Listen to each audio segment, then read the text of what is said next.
నమస్కారం వార్తలకు స్వాగతం. ముందుగా ముఖ్యాంశాలు.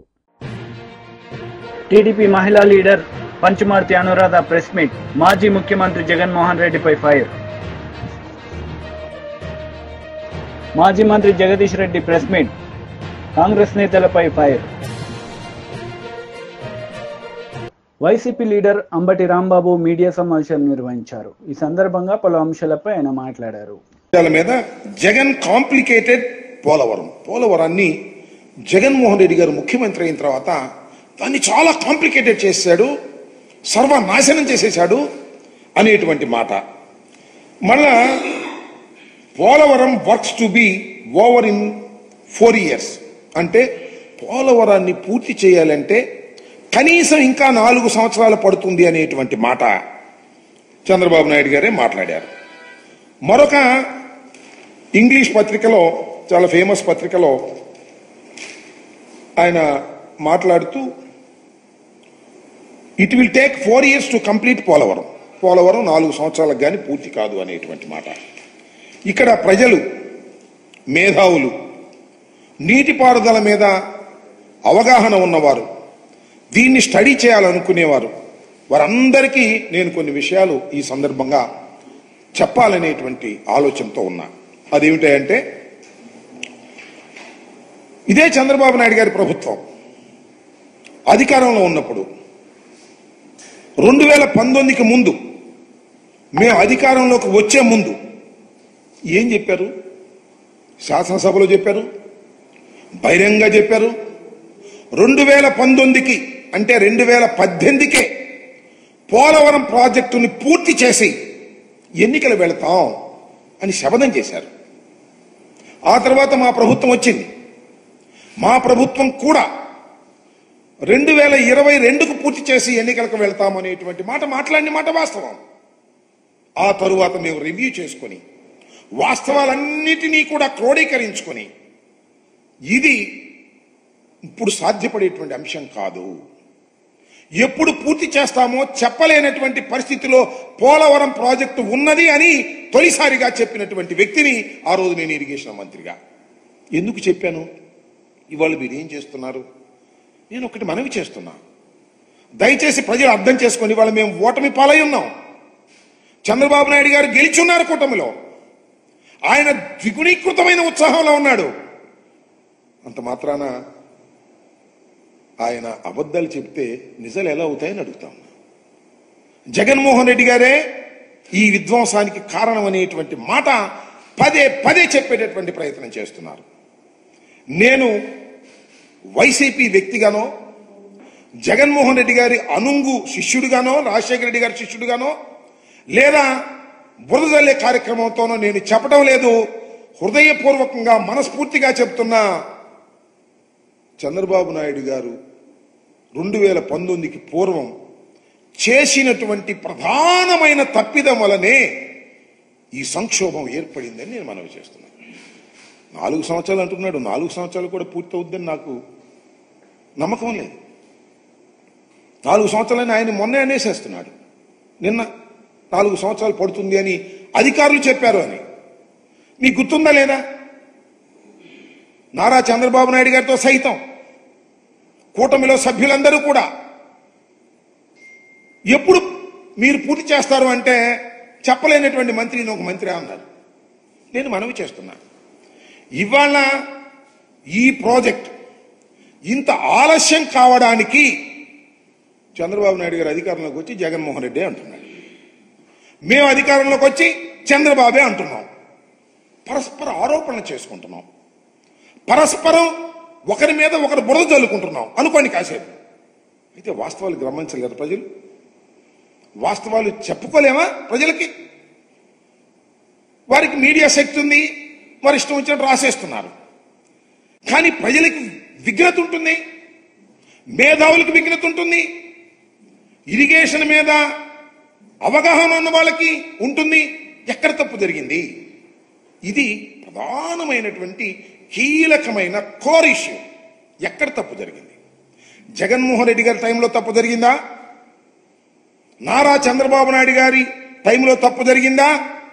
నేను మనవి చేస్తున్నా, జగన్మోహన్ రెడ్డి గారి హయాములో ఏ విధమైన తప్పిదము జరగకపోగా వేగవంతంగా ప్రాజెక్టును పూర్తి చేయడానికి ప్రయత్నం చేశామని మనస్ఫూర్తిగా చెప్పదలుచుకున్నా. దానికి వివరాలు కావాల్సి వచ్చినా చెప్తా. చంద్రబాబు నాయుడు గారి హయాంలో పూర్తిగా తప్పిదం జరిగింది. ఎందుకు రాంబాబు గారు ఇలా బురద జల్లి కార్యక్రమం చేస్తున్నారు చంద్రబాబు నాయుడు గారిని అంటే దానికి సమాధానం చెప్తా. నేను ఒకటే మనవి చేస్తున్నా, ఇది చాలా వైవిధ్యం కలిగినటువంటి ప్రాజెక్ట్, ప్రపంచంలోనే చాలా అరుదైనటువంటి ప్రాజెక్ట్. ఈ ప్రాజెక్ట్లో డయాఫ్రమ్ వాల్ అనేది చాలా కీలకమైనది. డయాఫ్రమ్ వాల్ అనేది చాలా కీలకమైనది. డయాఫ్రమ్ వాల్ నిర్మాణం చేయవలసింది ఎప్పుడు అంటే 2 కాఫర్ డ్యాములు పూర్తి చేసిన తరువాత మాత్రమే. మరొక్కసారి చెప్తున్నా, 2 కాఫర్ డ్యాములు, ఎగువ కాఫర్ డ్యాం, దిగువ కాఫర్ డ్యాం, 2 కాఫర్ డ్యాములు పూర్తి చేసిన తరువాత మాత్రమే డయాఫ్రమ్ వాల్ స్టార్ట్ చేయాలి. మీరేం చేశారు? మీరు చేసింది ఒకటే, డయాఫ్రమ్ వాల్ స్టార్ట్ చేశారు, ఎగువ కాఫర్ డ్యాము స్టార్ట్ చేశారు, దిగువ కాఫర్ డ్యాము స్టార్ట్ చేశారు, డైవర్షన్ ఆఫ్ ది నదిని స్టార్ట్ చేశారు. అన్ని సైమల్టేనియస్ గా స్టార్ట్ చేశారు. ఎందుకు స్టార్ట్ చేశారో నాకు తెలుసు, మీకు తెలుసు. ఎందుకు స్టార్ట్ చేశారంటే 2018కి పూర్తి చేసేసి మేము పూర్తి చేశామని ప్రగల్భాలు పలుకుదామని మీరు స్టార్ట్ చేశారు. కానీ కంప్లీట్ కాలేదే. కంప్లీట్ అయింది ఏంటి? ఓన్లీ బీఆర్ఎస్ లీడర్ మీడియా సమావేశం నిర్వహించారు. ఈ సందర్భంగా పలు అంశాలపై ఆయన మాట్లాడారు. అక్షరం చీకట్టుకోవడమే. బహిరంగంగా మాట్లాడే దమ్ము లేదు. ఇంత జరిగితే ఏం మాట్లాడుతున్నారు?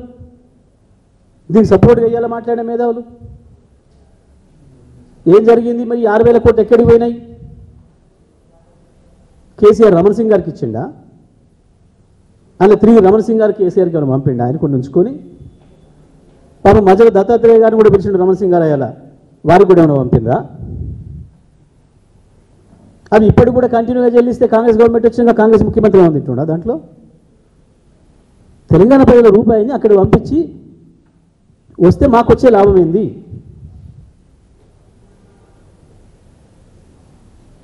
ఏందన్నట్టుది? ఎంత స్పష్టంగా ఉన్న విషయం. దీనికి ఒక అబద్ధాన్ని సృష్టించి ఏదో జరిగిపోయింది చెప్పాలి. ఎగిరెగిరి మాట్లాడుతున్న బండి సంజయ్ రమణ సింగ్ను ప్రాసిక్యూట్ చేయమని చెప్పాలి.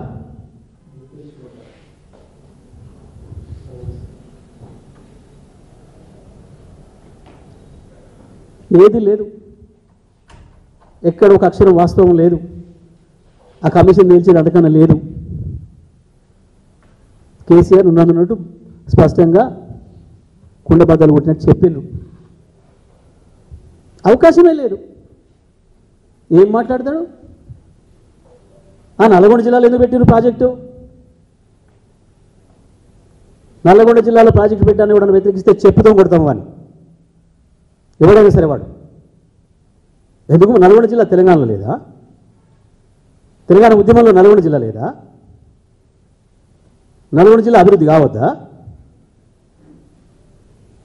నల్గొండలో పెడితే ఇక్కడ రాయలసీమలో పెట్టినట్టు, ఆంధ్రలో పెట్టినట్టు ఎందుకు నల్గొండ జిల్లా మీద విషయం కక్కుతున్నారు?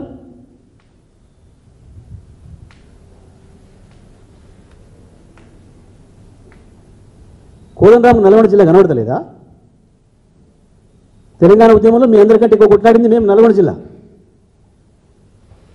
నల్గొండ జిల్లా ఉద్యమకారుల మీదనే ఎక్కువ కేసులు అయినాయి.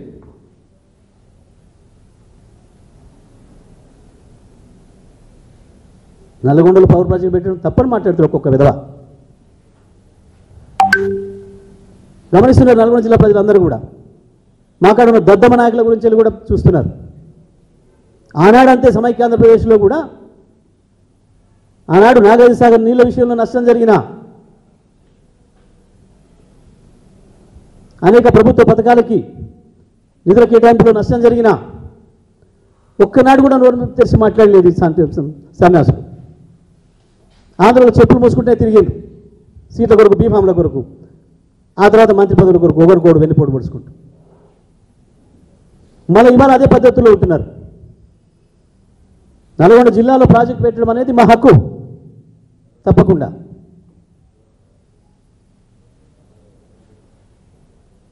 ఎక్కడో 600, 700, 800 కిలోమీటర్ల దూరం తీసుకుపోయి పెడుతుంటే బీజేపీ లీడర్ మీడియా సమావేశం నిర్వహించారు. ఈ సందర్భంగా పలు అంశాలపై ఆయన మాట్లాడారు. అదే విధంగా రాష్ట్ర డీజీపీ గారికి విజ్ఞప్తి చేస్తా ఉన్నాం. ప్రభుత్వం మొదలుగా చేయాల్సినటువంటి పని మీరు అంటున్నారు కదా, లా అండ్ ఆర్డర్ కంట్రోల్ కొరకు మేము చేస్తున్నామని. అంటే మెజార్టీ ప్రజల మీద కేసులు బనాయిస్తేనే మీరు లా అండ్ ఆర్డర్ కంట్రోల్లో ఉన్నట్ట. 144 సెక్షన్లు మాకు మాత్రమే వర్తిస్తాయా? 307 సెక్షన్లు హిందువులకు మాత్రమే వర్తిస్తాయా? ఒక్కసారి రాష్ట్ర డీజీపీ గారు కూడా ఆలోచించాలా. జరిగినటువంటి విషయం మీద ప్రభుత్వమే చిత్తశుద్ధి చాటుకొని విచారణ చెయ్యాలా. మేకపోతే మిగతా కమిషన్లను కూడా మేము ఆశ్రయిస్తాం. జరిగినటువంటి విషయాల మీద వాస్తవాలు బయటకు వచ్చే వరకు భారతీయ జనతా పార్టీ పోరాటం చేస్తుందని సందర్భంగా తెలియజేస్తున్నాం.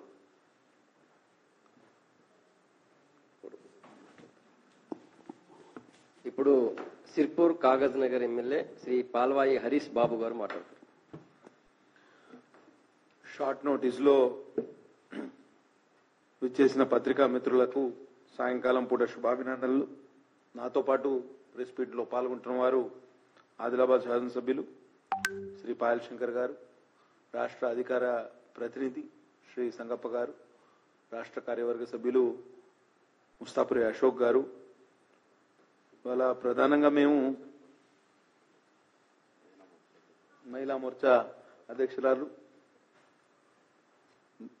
డాక్టర్ శిల్పారెడ్డి గారు, ఇవాళ నేను మా ప్రతినిధి బృందం పాయల్ శంకర్ అన్న గారితో కలిసి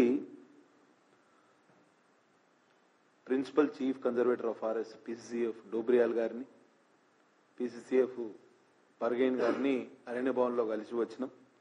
ఆ విషయాన్ని మీతో పంచుకోవడానికి ఈ పత్రికా విలేకరుల సమావేశంలో మాట్లాడుతున్నాం. రాష్ట్రంలో మళ్లీ పోడు భూముల మీద ఫారెస్ట్ అధికారుల దౌర్జన్యాల దాష్టీకాలు తారాస్థాయికి పోయినాయి. మీరు చూడండి, అసెంబ్లీ ఎన్నికల సమయాన కాంగ్రెస్ ప్రభుత్వం పోడు భూముల జోలికి పోలేదు. అంటే అసెంబ్లీ ఎన్నికల తర్వాత పార్లమెంట్ ఎన్నికలు వచ్చే వరకు, పార్లమెంటు ఎన్నికలు మే 13న అయిపోగానే దొడ్డిదారిన మరి వరకు ఓరల్ ఆర్డర్స్ ఇచ్చిండ్రా, రిటర్న్ ఆర్డర్స్ ఇచ్చిండ్రా మాకు తెలియదు, కానీ మే 14 నుంచి మొదలుపెట్టారు ఫారెస్ట్ అధికారులు.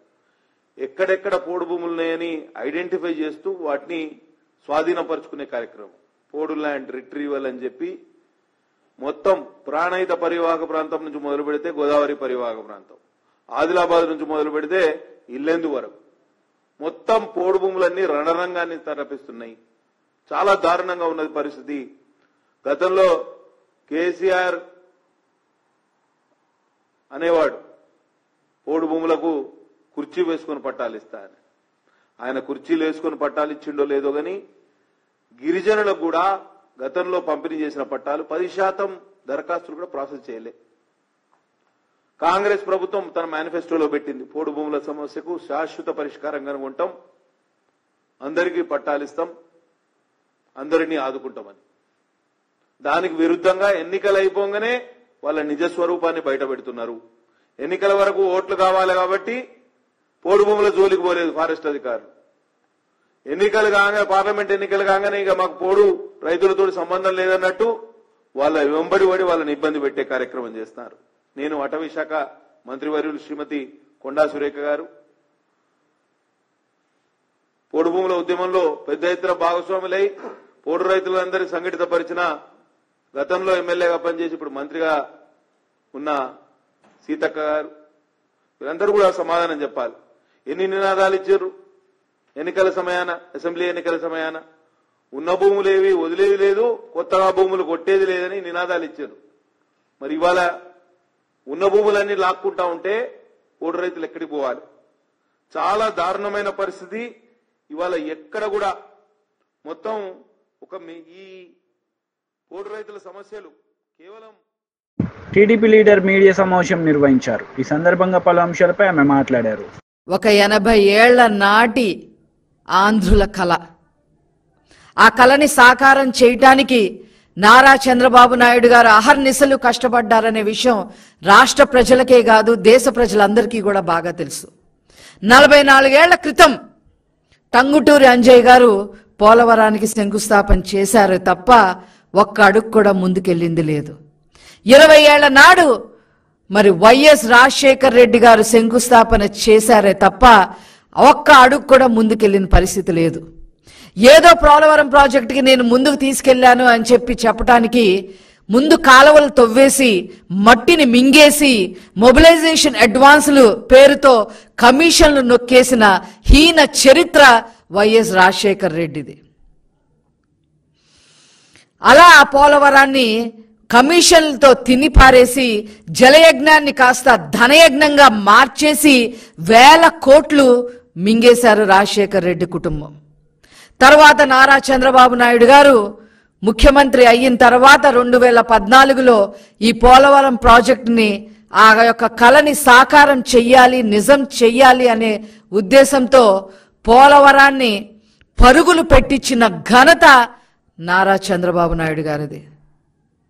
72% పోలవరం ప్రాజెక్ట్ని పూర్తి చేయటం జరిగింది. ఒక్క రోజులో 35,000 క్యూబిక్ మీటర్ల కాంక్రీట్ ని నారా చంద్రబాబు నాయుడు గారు వేయించడం జరిగింది. ఒక గంటకి 13,080 క్యూబిక్ మీటర్ల కాంక్రీట్ ని ఆ రోజు పోలవరం ప్రాజెక్టులో చేయించడం వల్ల గిన్నీస్ బుక్ ఆఫ్ రికార్డ్స్ కూడా ఎక్కడం జరిగింది. రాష్ట్ర చరిత్రలోనే కాదు, దేశ చరిత్రలోనే కాదు, ప్రపంచ చరిత్రలో కూడా ఏ నాయకుడు ఒక సాగునీటి ప్రాజెక్టు కోసం ఇంత శ్రమ పడలేదు. అలా పోలవరం ప్రాజెక్ట్ని పూర్తి చేయటం కోసం మరి అహర్నిశలు మరి కష్టపడిన ఏకైక నాయకుడు నారా చంద్రబాబు నాయుడు గారు.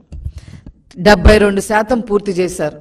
ఆ తర్వాత వచ్చాడమ్మా ఈ రాష్ట్రాన్ని రాజపీను కన్నా హీనంగా పీక్కు తినటానికి ముఖ్యమంత్రి అయ్యారు. ఒక్క ఛాన్స్ పేరుతో పొర్రపాటున గెలిచాడు. రాష్ట్రం ఎంత అధోగతి పాలైపోయిందో అందరికీ కూడా తెలుసు. పోలవరం ప్రాజెక్టు ఎంత అధోగతి పాలు చేశారో నిన్న ఆల్రెడీ నారా చంద్రబాబు నాయుడు గారు చెప్పడం జరిగింది. మేము మళ్ళీ చెప్పదలుచుకున్నాం. 72% పూర్తి చేసిన ప్రాజెక్టుని కేవలం ఇంకొక 28% పూర్తి చేస్తే ఎన్ని ప్రయోజనాలు కలిగేవో ఆ రాష్ట్ర ముఖ్యమంత్రిగా ఉన్న అప్పటి రాష్ట్ర ముఖ్యమంత్రిగా ఉన్న జగన్మోహన్ రెడ్డికి తెలీదా అని చెప్పి ఈ సందర్భంగా అడుగుతా ఉన్నాం. ఏ రకంగా అయితే రాజధాని నాశనం చేశాడో అదే విధంగా రివర్స్ టెండరింగ్ పేరుతో కాలయాపనలు చేసి 20లో పూర్తి చేస్తాం, 21లో పూర్తి అయిపోతుంది, 22లో పూర్తి అయిపోతుంది, 23 పూర్తి అయిపోతుంది, ఇంకేముంది అని చెప్పి అక్కడ ఒక పనికి మాలిన మంత్రుల్ని, ఒకడు ఆ అనిల్ కుమార్ యాదవ్, ఆ తర్వాత అంబటి రాంబాబు. ఈరోజు కూడా మళ్ళీ 2ంటికి ఏదో ప్రెస్ మీట్ పెట్టడానికి రెడీ అవుతున్నాడు ఆయన. డయాఫ్రామ్ వాల్ని నాశనం చేసి పెట్టి స్పిల్వే వర్క్స్లన్నీ నాశనం చేసి పెట్టి భ్రష్టు పట్టించేసి చివరికి ఆ ప్రాంతం మొత్తం కూడా ముంపులోకి గురయ్యే విధంగా జిల్లాలు మునిగిపోయే విధంగా నాశనం చేశారు ఈ జగన్మోహన్ రెడ్డి ప్రభుత్వం. ఏంటి ముసుముసు నవ్వులతో ఈ జగన్మోహన్ రెడ్డి ప్రభుత్వం ఏం చేశారు? అక్కడ కేసీఆర్ 1 మీటర్ తగ్గించవయ్యా, 145 మీటర్లకు గాను 1 మీటర్ తగ్గించవయ్యా అంటే ఈయన ఏకంగా 4 మీటర్లు తగ్గించేశారు. అందుకనే పోలవరంలో మీ పార్టీ మునిగిపోయింది, అక్కడ కేసీఆర్ ప్రభుత్వం కాళేశ్వరంలో మునిగిపోయిందని చెప్పక తప్పదు. ఆ పార్టీ ఇంత దారుణంగా చేసిన వీళ్ళకి మరి ఏ గతి పట్టుద్దో ప్రజలే చెప్పాల్సిన అవసరం ఉంది అని చెప్పి ఈ సందర్భంగా తెలియజేస్తా ఉన్నా. ఏంటి పోలవరం? ఇంకా కొత్తగా వచ్చిన యూత్కి కానీ కొత్తగా వచ్చిన ఓటర్స్కి కానీ తెలియాల్సిన అవసరం ఉంది అని చెప్పి ఈరోజు తెలుగుదేశం పార్టీ తరఫున మేము భావించి ఈరోజు కొన్ని విషయాలు మేము ముందుకు తీసుకొస్తా ఉన్నాం. ఈ పోలవరం గనక పూర్తి అయితే సాగునీటి సౌకర్యం మరి 7,20,000 ఎకరాలకి సాగునీటి సౌకర్యం కలుగుతుంది. ముఖ్యంగా విశాఖపట్నం జిల్లాలో 1,50,000 ఎకరాలకి సాగునీటి అందించే పరిస్థితి వస్తుంది. తూర్పుగోదావరి జిల్లాలో 2.5 లక్షల ఎకరాలకి సాగునీటి సౌకర్యం వచ్చే అవకాశం ఉండేది. పశ్చిమ గోదావరి జిల్లాలో 2,58,000. వార్తలు ముగించే ముందు ముఖ్యాంశాలు మరోసారి.